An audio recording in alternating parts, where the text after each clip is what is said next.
Hi, so here's some chord tips that I think will really help speed up your chord changes.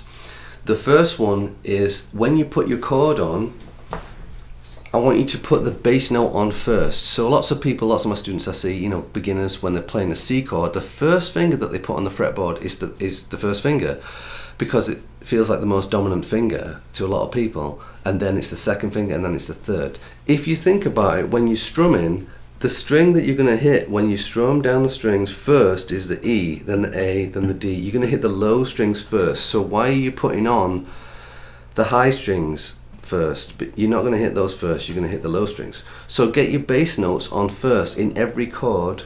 Really, we want to go 3, 2, 1 rather than 1, 2, 3. So when I put a C on, I want to get that chord on first.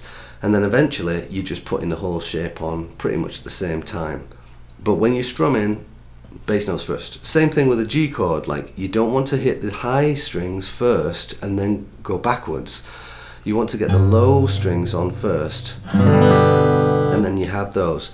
You might find sometimes you're strumming and you don't even have your whole chord on when you change chords. That's totally okay. As long as you've got your bass notes, by the time you strum to the high strings, you'll get there. Just get your bass notes on first.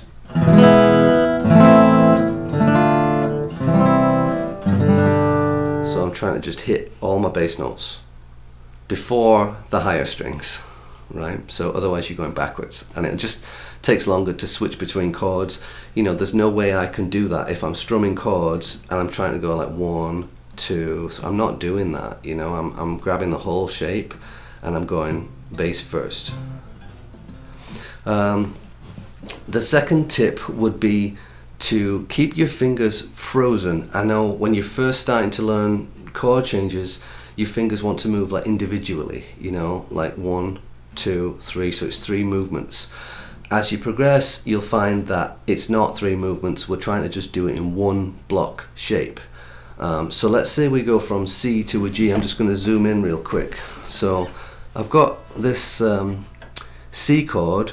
One thing you can try, let's say you're going from C to a G7, we can have this third finger and second finger. I want you to imagine that those two are frozen solid and we're just going to move up and back, up and back. Or if you're going from a C to an F, up and back. So A and D strings, D and G string. I'm not doing this where I'm like moving one finger at a time. Or you might find that when you've got them frozen and then when you move them, they sort of wobble a bit and one finger's trying to move. What you're aiming for is a solid shape as you move.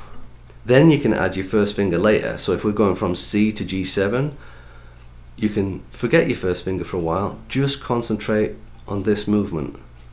Then add your first finger later when you feel better about it. Same thing with A minor and E major. So let's say we're doing an A minor chord. This shape here with the second and third finger, it's just going to stay still, like we're doing a guitar lesson in Alaska and our fingers are very cold. We're keeping that shape together. Then add your first finger and move the whole shape